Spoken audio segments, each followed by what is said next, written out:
mo, 75 na lang, yun yung nagiging bare minimum. At least, nagawa ko. At least, nag-effort ako. Pero ang hindi natin napapansin, unti-unting pinapatay nito yung apoy sa puso nating mga kabataan. So, nandun na agad tayo. Ito palang simpleng pagsabi ng, okay na to, pwede na to, pwede na yan. At least nakakatugtog ka, pwede na yan, basta makakanta ka. Pwede na yan, ipasa mo na sa teacher mo. Hindi lang naman ikaw yung gumawa ng ganyan eh. So, nagiging habit na natin siya na eventually, hindi natin alam na kung tayo'y dati nakakilala sa Panginoon, sobrang lakas ng apoy ng puso natin sa Kanya. But eventually, dahil sa nagiging familiar na tayo, at dahil sa palagi nating sasabing, okay na to, pwede na to, namamatay pala yung apoy ng ating puso para sa Panginoon. Namamatay pala yung puso, yung apoy natin sa paglilingkod sa Panginoon. Na once upon a time, ikaw ay sobrang passionate, sobrang init sa Panginoon, sobrang passionate ka, you used to serve with fire, passionate ka, talagang, alam mo yung todo effort ka sa lahat ng ginagawa mo. Maaga kang dumarating sa mga service, talagang naglalaan ka ng panahon magbasa ng Bible, ng devotion mo. Pero, syempre, hindi tayo, ang oras naman natin hindi stagnant, di ba? Pero as life get busier, kailan nagiging busy? Pag marami ka ng ginagawa sa school, pag nag-work ka na, pag marami na mga ginagawa. So, pag naging busy na tayo, yung comfort natin, na okay na to, basta magawa ko na, mas nagiging malakas yung sigaw nun sa ating mga tenga na, okay na yan. Kumbaga, pinapanatag yung puso mo na at least nagsiserve ka pa rin, nandiyan ka pa rin sa church, nagpupunta ka pa rin sa youth, okay na yan. Yun na yung nangyayari sa puso natin. Na dati kang mainit, dati kang active, dati ka na nagpupursige, ngayon, yung passion mo, it turned into routine. Diba? May mga routine ba tayo sa pagising sa umaga? Ano? Brushing your teeth? Brush your teeth? May mga routine tayo, di ba? So, ang passion pala natin sa Panginoon, pag ganun na yung nangyayari sa atin, na namamatay yung apoy ng puso natin sa Kanya, yung passion natin, nagiging routine na lang to. Ibig sabihin, yung routine na yan, and that is the familiarity spirit. Yun yung familiarity. Na until one day, ng pagsaserve natin sa Panginoon, nagiging check box na lang siya. Ano yung mga bucket list? Di ba may mga check box tayo na punta akong Palawan, check. Punta ako ng ganito. Nagiging ganun na yung paglilingkod natin sa Panginoon. Na attendance, sige, check. At least naka-attend ako. Kahit hindi nila alam, hindi ako masyadong active sa bahay. Masyado kasi akong busy. Ministry, o check. At least nasa youth ako, nasa ganito akong ministry. Pero yung apoy mo sa Panginoon, check o X.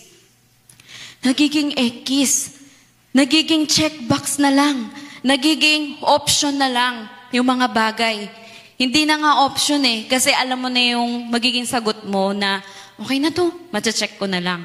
So, yan yung mga reality ng buhay natin. Hindi lang kabataan, kahit mga matatanda na. Kahit sa mga nanonood sa atin, alam ko na lahat tayo nakakaranas ng ganyan. At alam nyo ba, na kahit sa Bible, may mga ganun din pangyayari pala. May mga kwento na dati pa pala tong salita na to nangyayari. Okay na to. Yung mga chill na lang sila kasi na-familiar na sila. Gusto nyo bang malaman kung ano? Gusto nyo bang malaman kung ano? Sige, magkwentuhan tayo. Wow. So, sige, anin natin yung mga kwento sa Bible na meron na palang ganitong sitwasyon, hindi lang pala ngayon to. So, papuntahan natin yung kwento nila, Cain and Abel sa Genesis 4:1-5. Yan, hindi na yan natin babasahin. Kukwento ko na lang sa inyo at alam kong alam nyo na rin yan. So, para maintindihan natin yung standard ng Diyos, balik tayo dun sa mga unang kwento sa Bible tungkol dito kay Cain and Abel. Tungkol naman to sa offering. Si Cain at si Abel ay magkapatid. Sila ay parehong naghandog kay Lord. Ang panganay, si Cain at ang bunso, si Abel. Wala na silang ibang kapatid. So, si Cain ay panganay, si Abel ay ang bunso. So, anong trabaho ni Cain? Farmer. Si Cain ay farmer at si Abel ay isang pastol. Nagpapastol siya, di ba? So, si Cain ay isang farmer, nagbigay siya ng mga some of the fruits na inani niya. Binigay, in-offer niya yun sa Panginoon. While si Abel, naghandog naman siya ng mga firstborn ng kanyang mga flock at ang pinakamainam na meron siya. So, nagets niyo na, si Cain farmer, nag-offer siya ng mga fruits niya. Mga ilan sa mga inani niyang mga fruits. At si Abel, binigay niya yung mga pinakamainam na flock at firstborn na flock niya. Sabi sa Bible, si Lord ay nalugod sa handog ni Abel, pero hindi kay Cain. Bakit kaya? Sige, let's be... galing sa lupa? Sino pa? Pag galing sa lupa. Sino pa? Hindi siya yung pinaka-the best. So, sabi ng Panginoon, si Lord ay nalugod sa handog ni Abel, pero hindi kay Cain. Hindi lang daw, bakit? Kasi hindi lang daw sa kung ano ang ibinigay mo ang mahalaga. Pakinggan po natin sa paghahandog sa Panginoon. Hindi lang kasi kung ano ang binigay ang mahalaga, kundi paano at sa puso dapat nanggagaling ng paglilingkod at ng pagbibigay sa Panginoon. Ulitin natin, hindi lang sa kung ano ang binigay, kundi sa paano at kung ano ang estado ng puso natin sa paglilingkod sa Panginoon na aayon ang ating paghahandog sa Diyos.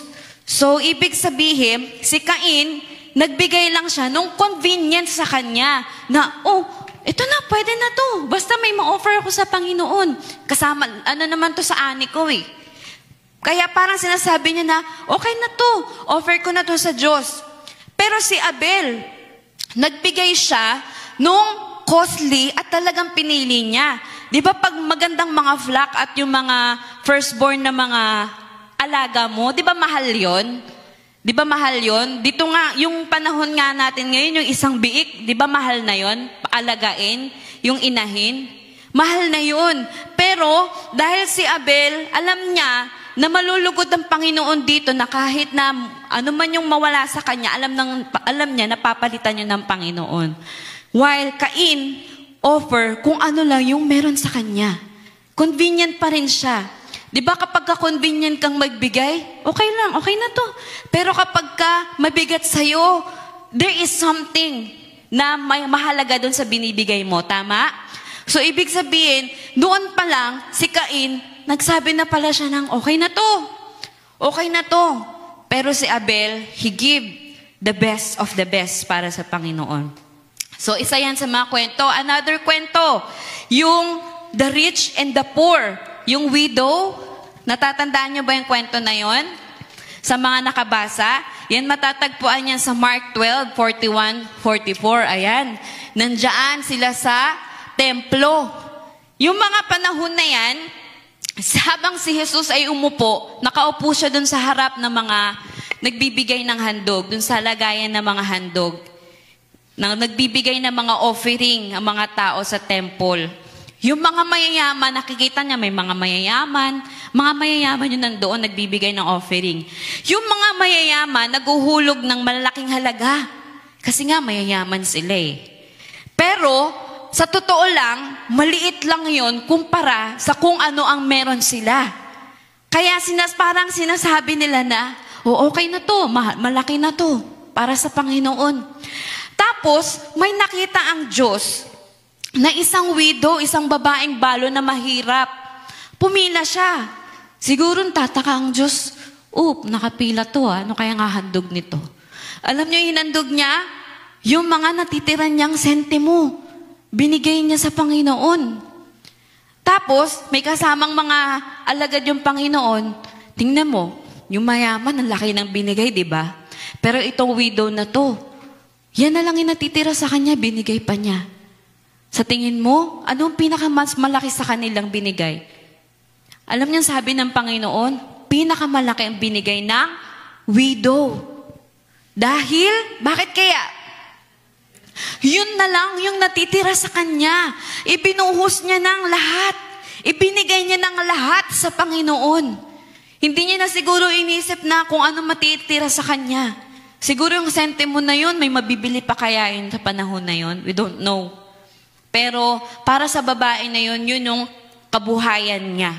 Yun na mismo yung kabuhayan niya at yun na mismo yung buhay na natitira.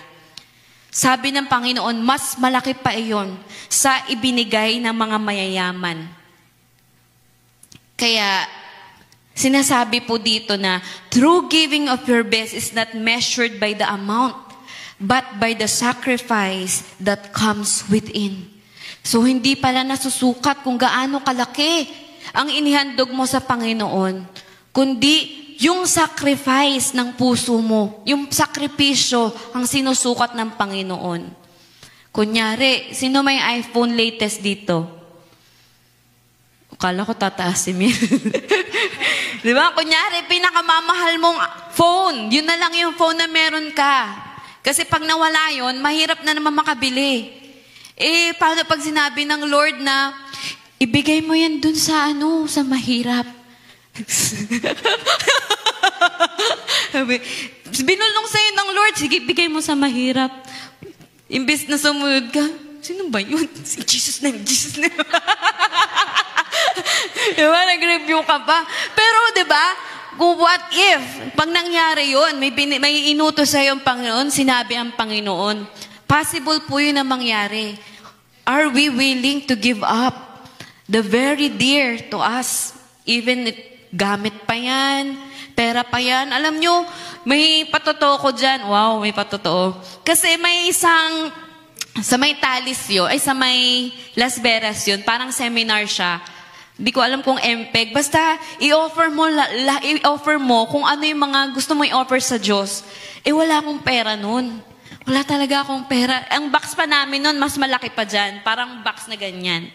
Offer mo, iyak ako. May necklace ako. Yun lang yung nag-iisa kong necklace na silver. Silver pa ha, hindi pa nga gold yun Heart pa yun. Yun na lang nag-iisang, pinaka-naiisang sigurong treasure kayamanan ko. Wala pa akong mga pambili nun sa mga sarili ko. Yun lang yung meron ako. Bibigay ko ba? Wala na talaga ako. Alam nyo, talagang nilakasan ko na yung loob ko. Kasi naano ko ng Panginoon na, sige, suko mo na yan, ibigay mo na yan. Lumapit ako, hagul-hagul ako, Lord, this is yours. Binigay ko, pagkabigay ko, hanggang ang pakiramdam ko. At kinabukasan, nakita ko siya sa isang pastora. Kinuha ba niya? Hindi. Ano yun? Offering talaga yun. Kumbaga parang yun yung inano ng Panginoon sa akin na kung kanino man tumapunta, siya yung pinagbigyan ng Panginoon.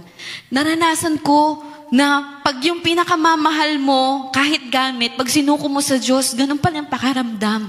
Na parang kahit wala ka na. Ito na yung parang hindi mo ma-explain yung feeling. Kasi wala nang comfort After, hindi yun yung feeling na pag binigay ko to, okay lang, meron pa naman akong isa. Okay lang to, basta meron pa naman akong pambili. Hindi. No money at all. Wala ka ng ibang mga alas-alas or something.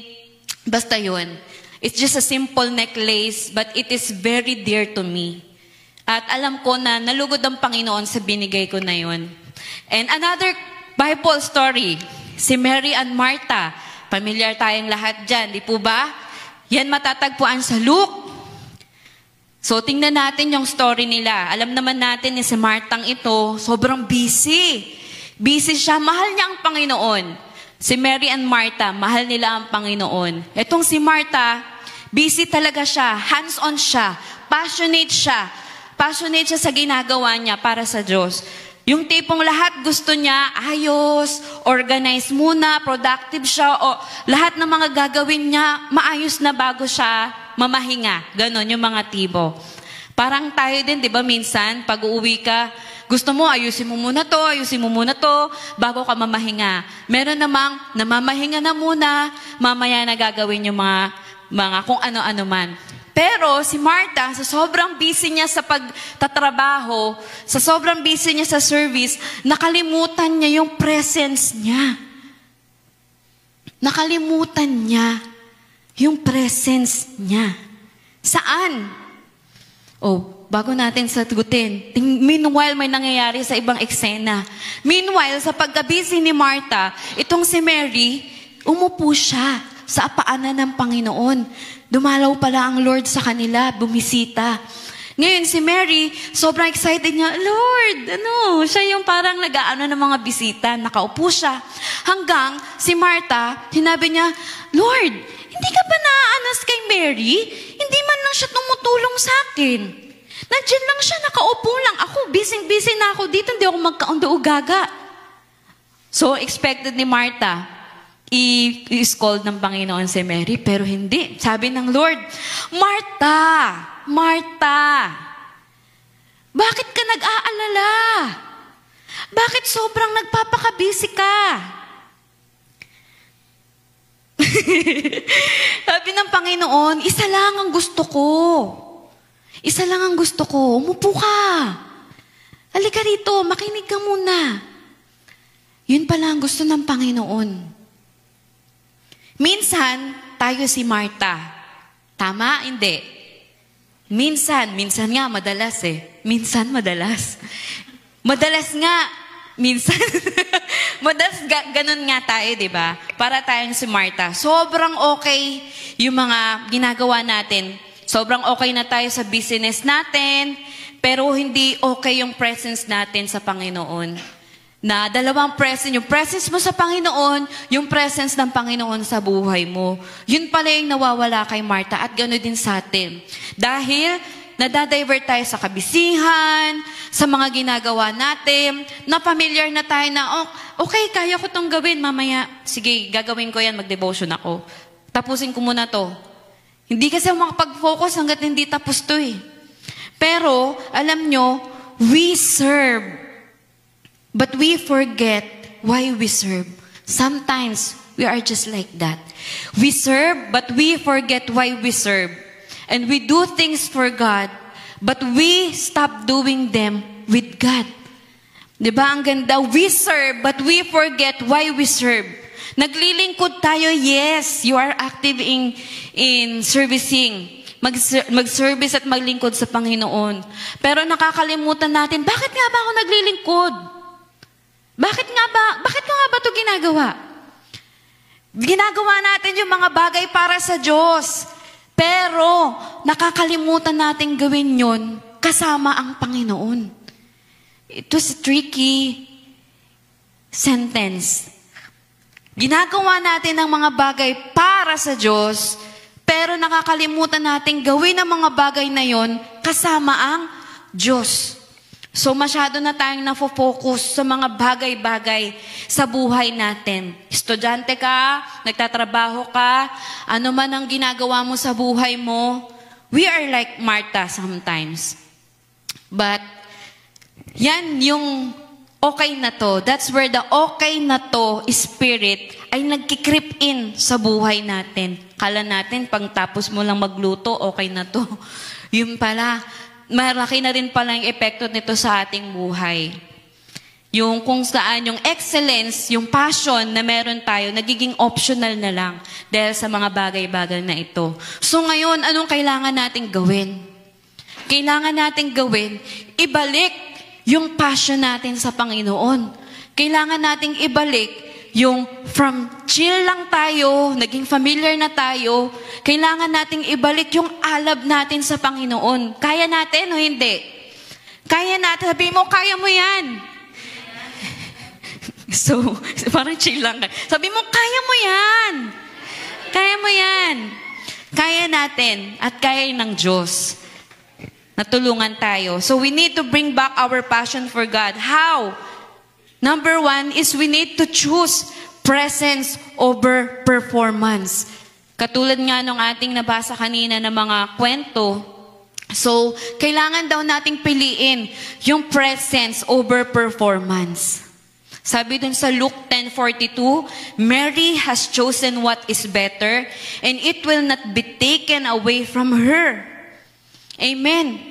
So si Martha served Jesus, but Mary sat with Jesus. And that's a big difference. Si Martha, nag-serve siya sa Lord, pero si Mary, umupo siya sa paanan ng Panginoon. At itong malaking difference. The passion fades when service replaces intimacy. You can be in the ministry, you can be in anywhere dito sa church, but still you are far from God.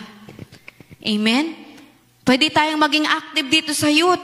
Pwede tayong maging active sa anumang mga ministry na meron tayo. Pero still, malayo ang puso natin sa Panginoon. Malayo tayo sa Panginoon. You can hold the mic.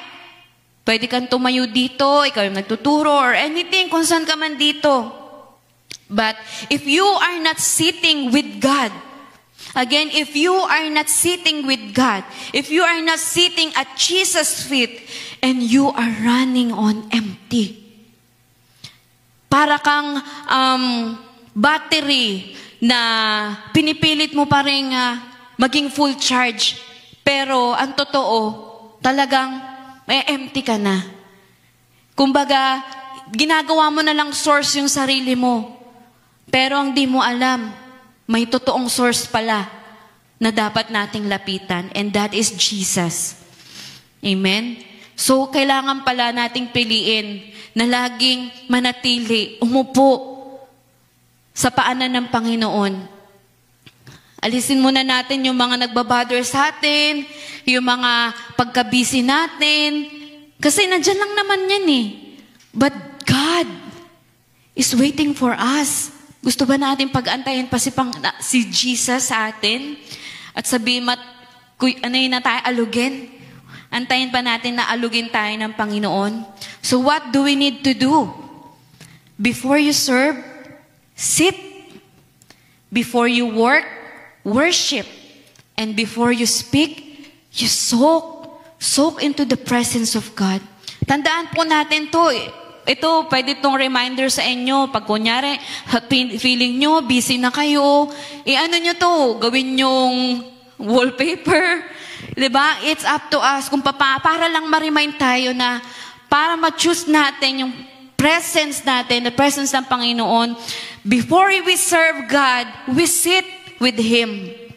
Before we work, sa anuman mga gagawin natin, ministry or mga secular job, we worship God first. And before we speak, kung ano man ang ating mga gagawin na sasabihin, we soak ourselves to the presence of God so that God and the Holy Spirit will lead us kung ano yung mga dapat nating sabihin. Amen? So, hindi mo kailangan maging perfect agad sa lahat ng mga ginagawa mo.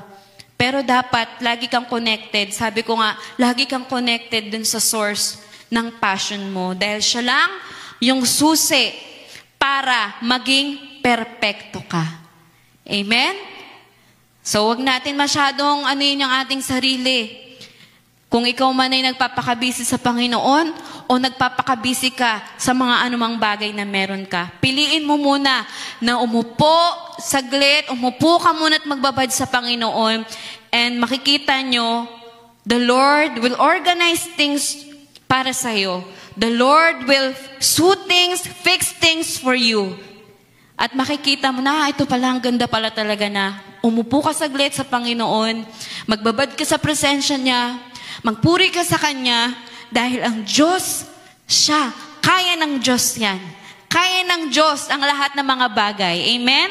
Hallelujah! Salamat po, Panginoon. Kaya ng Diyos. And number 2, para mabalik natin yung passion natin sa Panginoon, remember your whys. Bakit ka nga ba naglilingkod? Bakit ka nandito? Alam niyo po, itong mga pointers natin, it is a reminder for us. Parang kalabit to sa atin na, ay, wait, parang wake up call na, o nga, nagbiging busy na ako. Masyado ako na-divert sa mga bagay-bagay. Sabi sa Revelation 2:4-5, you have forsaken your first love. Remember the height from which you have fallen. Repent and do the things you did at first. So ito po ay nabanggit sa church ng Ephesus. Alam niyo po yung church ng Ephesus, ang kwento niyan, active sila sa paglilingkod sa Panginoon. They are active, they are busy, they are disciplined. Disciplined na yun na talagang makikita mo na perfect sila sa paglilingkod sa Panginoon. But the only problem, they lost their first love. They lost their fire to God. Na-lost nila yung passion nila, ang pag-ibig nila sa Panginoon. And sometimes, we are just like the church of Ephesus, right? Amen? Sometimes we're doing everything right. Kala natin, tama naman to lahat, okay na to. Pero, ang nagiging sa atin, warning or nagiging problem, kadalasan, nagiging malamig yung puso natin sa Diyos. Kasi nakakalimutan natin na, wait, bakit ko nga ba ito ginagawa? Bakit nga ba ako nandito? Bakit nga ba ako naglilingkod sa Panginoon? Bakit ba ako nagpapaka-busy? Siguro yung Church of Ephesus sa sobrang passionate nila, talagang organize sa mga ginagawa nila. Kasi sabi nga, discipline sila eh. Diba? Busy sila, passionate sila, pero hindi pala okay na passionate ka lang. Hindi pala okay na organize ka, discipline ka lang. Mas okay pala na alam mo pa rin kung para saan yung pagiging passionate mo. Alam mo pa rin kung anong purpose ng ginagawa mo at para kanino. So it is a reminder to all of us na sa mga ginagawa natin, kabataan ka, nag-aaral, or whatever are you doing in your life, we must always go back to the first step na nakilala natin ng Panginoon. Diba, minsan lagi kong naisip, na nandito na tayo ngayon lahat. Emotional. Nandito na tayo lahat. Kung ano yung mga naiisip ng bawat isa. Siisip ko, ano kayo nasa isip nitong taon to? Chill lang ba siya? O naisip niya ba yung first na na-meet niya ang Lord? Kasi ako, minsan naiisip ko, kung yung unang beses na na-encounter ko ang Lord, kasi hindi yun mangyayaring lahat. Hindi ako nandito sa harap niyo ngayon. Kung hindi ko naranasan yung encounter na yun sa Panginoon, na sobrang nagpabago ng buhay ko. Dahil, syempre iba ang buhay natin dati, hindi naman tayo sobrang sama. Pero iba yung feeling, yung fire, yung uhaw, yung gutom na makilala mo ang Panginoon. At sana sa ating mga kabataan at kahit sa mga nanonood po, na lagi nating ungkatin. Ito yung mga pas na dapat nating inuungkat lagi. Yung ungkatin natin, yung unang beses na na-encounter natin ng Lord. Kasi kapag lagi mong iniisip yun, lagi kang mauuhaw. Lagi mong hahanapin, Lord, I love you, Jesus. Lord, gusto ko pa nun. Gusto ko pa ulit maranasan nun. At kapag ka naranasan mo na busy ka na ulit sa buhay mo, busy ka sa studies mo at sa mga bagay-bagay, nasa tingin mo, wait, naiiba yung landas ko, wait, sobrang busy ko, nakalimutan ko to. Please, please, please, ungkatin mo. Go back to your first love. Ito yung sinasabi ng Diyos sa church ng Ephesus. And this is also the message of God to us right now. For us to bring revival in this generation, for us to bring revival in this city, in this church, in your family, or wherever you are, you must also the first one na sobrang in love sa Panginoon. It will always start to us. Amen? So sabihin mo sa katabi mo, it will always start to us. Kaya sana, maging warning sa atin at wake-up call. Because when you forget why you serve, you lost the joy of who you're serving. Di ba nakakalungkot, nakakaiyak, na pag nakalimutan natin why we are serving, when you forget why you serve, you lose the joy of who you are serving. Kaya laging nasasabi na okay na to, kasi nawawala na yung fire. Nagiging chill na, kumbaga sa yellow and fire, umaandar yung yellow, nakakain niya yung fire. Ganun yung nangyayari. So, huwag nating hayaan mawala yung joy natin sa paglilingkod sa Panginoon. Huwag nating hayaan dumating na ginagawa na lang natin to dahil kailangan. But we are doing everything because we love God. Because we love Him. Amen? Kaya ask yourself, bakit ako naglilingkod? Para kanino ba talaga to? Passion ba o pressure lang yung ginagawa ko? So, what do we need to do para makombat natin yung ganitong situation? We need to go back. First, we need to go back to your first encounter with God. Go back with your first encounter with God. Because that is the very precious moment na ang sarap alalahanin. And I hope meron din kayo mga precious moments sa Panginoon. Your first encounter with God.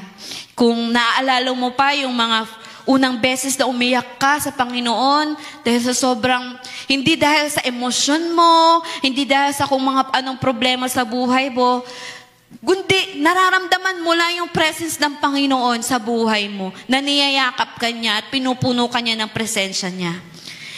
Alam niyo yung same fire na yun, naniniwala ako that it's still there. That same fire, yung first encounter mo sa Panginoon, I believe that it's still there. Nandyan pa rin yan. What we need to do is to stir it. Ano mo ulit, pag-alabin mo, pagtrabahuhan mo, kasi nandyan pa rin yung apoy na yan. Naniniwala ba kayo? Nandyan pa rin yan, I know. Kaya sabi sa Romans 12:11, never be lacking in zeal, but keep your spiritual fervor serving the Lord. So, wag mong alisin yung pag-aalab mo, yung pagiging passionate mo sa Panginoon. Lalo ka mag-init sa paglilingkod sa Kanya. And the last is, how are we going to bring back the passion to our God is to give your best, not what's left. Sabi sa Colossians 3:23, whatever you do, work at it with all your heart as working for the Lord. Because passion is shown in excellence. Passion is shown in excellence. At hindi ito tungkol sa galing, kundi tungkol na ito sa puso. Kasi kung tunay ang passion mo, makikita mo yan sa excellence at sa mataas na kalidad ng gawa mo. Tama? Kapag passionate ka, makikita mo, pag passionate ang isang tao, ibig sabihin, yung output niya is maganda. Excellent. Tama? May passionate ba na hindi, excellent? Diba? May ganun ba? Sabi doon, ang tunay na passion mo, pagiging passionate mo, makikita mo yan sa excellence at sa mataas na kalidad ng gawa mo. Ibig sabihin, hindi lang siya feeling, hindi lang siya kung ano man na emosyon mo. Sabi ko nga, kundi ang evidence niyan is yung output ng ginagawa mo para sa Panginoon. Kapag ka-prepared ka, nag-practice ka, you give your all to the Lord, and you're telling God na, Lord, you deserve my best, At hindi po ito lang yung putyo-putyo or okay na to, pwede na to, but Lord, this is my very best and I will give it to you. Kahit pa sabihin na hindi ka masyadong magaling sa ganito and you're just starting, kahit pa sabihin mo na, Lord, bakit hindi pa ako masyadong gumagaling? Pero pag nakikita ng Lord, nagpupursige ka, that you are really passionate on what you are doing, ang output ng puso mo, yun ang tinitingnan ng Panginoon. At yun yung best na nakikita ng Diyos para sa'yo.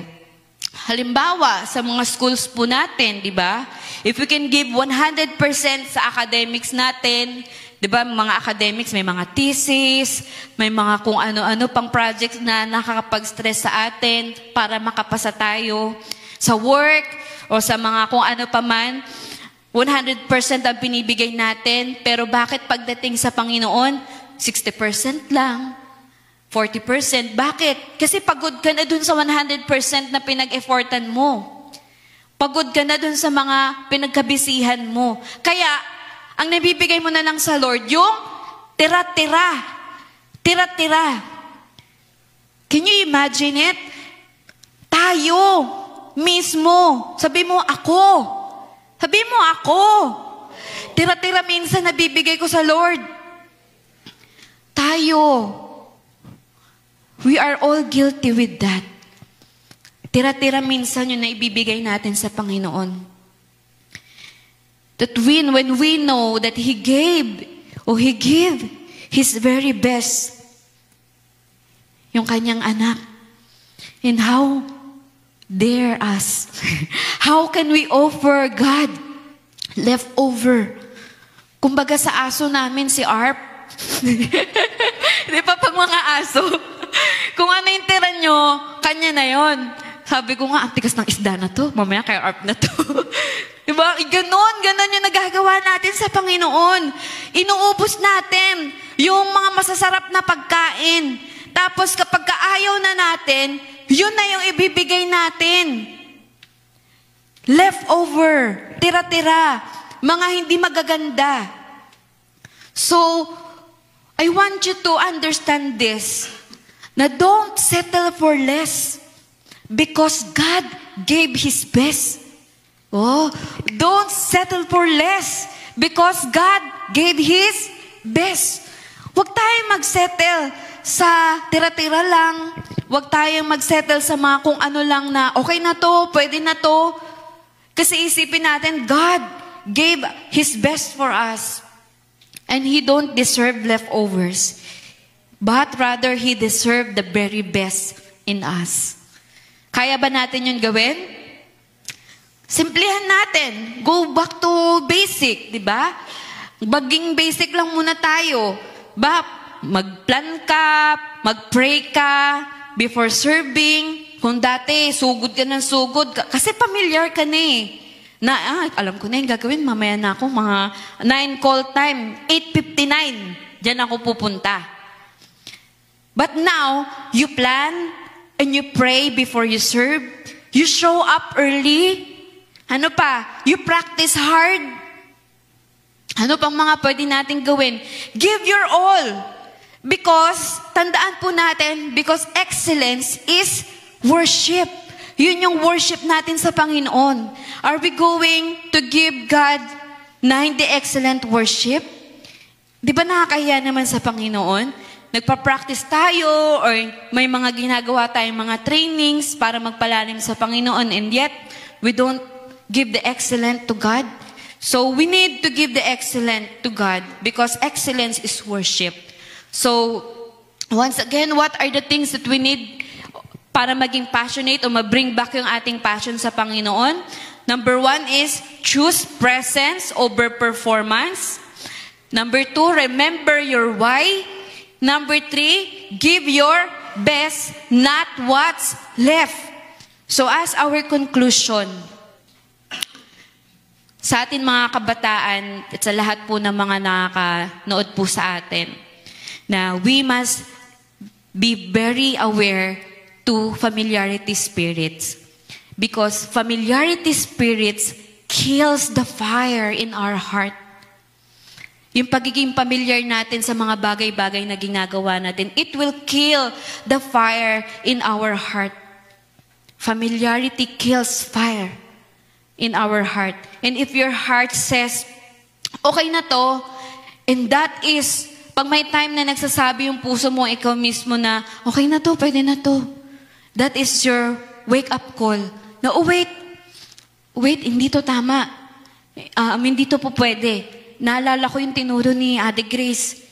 So, ito yung sinabi ng Lord. So, this is the wake-up call to us. Pagka nakaramdam tayo ng ganun na okay na ito yung binibigay natin sa Panginoon. Because the God who gave His best deserves nothing less than your best. So, kapag nandun ka na sa wake-up call mo, isipin mo na ang Panginoon na nagbigay ng lahat na pinaka-best para sa'yo, hindi niya deserve yung mga, pwede na to, okay na to, sige, okay na yan. Basta na-practice mo, okay na yan. Okay na yung boses mo. O okay na yan, basta makakapaglista ka. Hindi niya deserve yun, mga kabataan. Hindi niya deserve. But God deserved the very best. Nothing less than your best. So, it's time, mga kabataan, to rise above the mediocrity. Ibig sabihin, kung may mga mediocre, kailangan hindi tayo level sa kanila. Lumebel tayo sa kung anong gustong level ng Panginoon na deserve niya. Amen? It's time to serve with passion again. Sabi ko nga kanina, di ba? Yung fire na nandyan, nung una mong na-encounter ang Panginoon, nandyan pa rin yan. Kailangan nating steer again. Paypayan nating mabuti para umalab muli yung mga puso natin sa Panginoon. Sabi nga sa Romans 12:1 and 2, offer your bodies as a living sacrifice, holy and pleasing to God, and this is your true and proper worship. Because God didn't call us to be, okay na to, pwede na to. Hindi tayo nilikha ng Panginoon, okay na to, medyo tabing ilong. Okay na to, medyo bali yung ribs. Okay na to, medyo baliko yung ganito. So, ganyan tayo lang. Hindi tayo nilikha na pa, tingnan mo yung katabi mo. Tingnan mo, ang ganda, ang gagwapo. We are the perfect creation of God. Kaya kung sinasabi mo na ang pangit ko, no. You are wonderfully and beautifully made ng Panginoon. Sabihin mo, ang ganda ko. Dahil nilikha ako ng Panginoon. God didn't call us to be okay na to. He called us to be, basahin natin, He called us to be on fire, excellent, and fully devoted sa Panginoon. So it is time to have a transition once again in your life. Anong transition yon? From chill to zeal. Kung chill ka na, nanglalamig ka, akala natin dahil familiar na tayo, alam na natin yung gagawin natin. Hindi natin alam na napiprease yung ating puso. Dapat ibalik natin yung zeal sa paglilingkod natin sa Panginoon.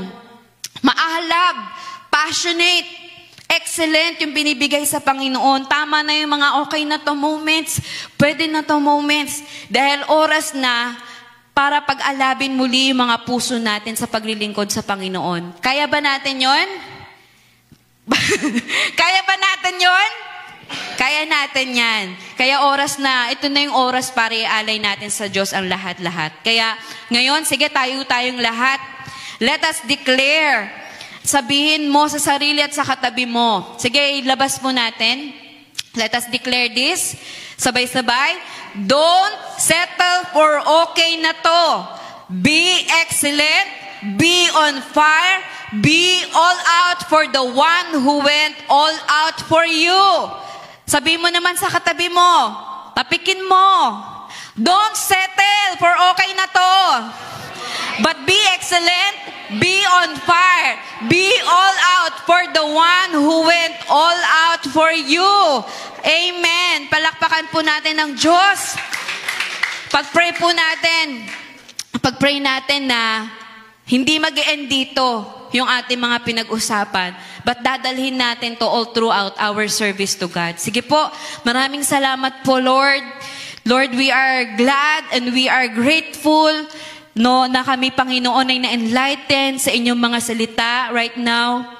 Lord, to choose presence over performance, to remember our whys. Why are we serving? Why are we doing things? Why are we in the ministry? Lord, and also to give the very best and not the leftover. Salamat, Lord. This is a reminder to us na maging best version kami ng aming mga sarili. And Lord, patawad if there are times that we are in the chill mode Christian. We are being chill mode Christian. Na sometimes nasasabi namin sa aming paglilingkod, okay na to, pwede na to. O kaya naman, Lord, sa sobrang passionate namin, nakakalimutan namin kung bakit ba kami o para kanino kami nagiging passionate. Nakakalimutan namin, Lord, na ibigay yung best namin sa inyo dahil napapagod na kami, nakukulangan na kami sa oras. But Lord, right now, we understand, Lord, that it's better to sit down and have a quiet time with you. That before we serve, we sit before you. That before we do anything, we worship you. And before we speak, we soak into your presence, Lord. And we soak into your word. Right now, Lord, we want this fire to once again na mag-alab sa aming mga puso. At alam ko po, Panginoon, na ikaw ay may mga pangungusap sa bawat isa sa amin. Iba-iba kami ng sitwasyon, iba-iba kami, Panginoon, ng mga karanasan. But Lord, I know and I believe na ikaw ay mangungusap sa bawat isa right now. Kung ano man yung mga dealings mo sa amin, ano man yung mga dealings mo sa bawat kabataan, and even sa mga nanonood po sa amin, I know na mahaba ang inyong kamay na humipo sa bawat puso namin, Lord. Kaya right now, Lord, we want to give the best to you. And Lord, turn away the okay na to word. But Lord, this time we will give the very best in us. That we will say, Lord, this is for you. And I will give everything to you. This is our prayer, Lord, in our devotion to you in Jesus' name. Amen. Amen. Palakpakan po natin ng Panginoon.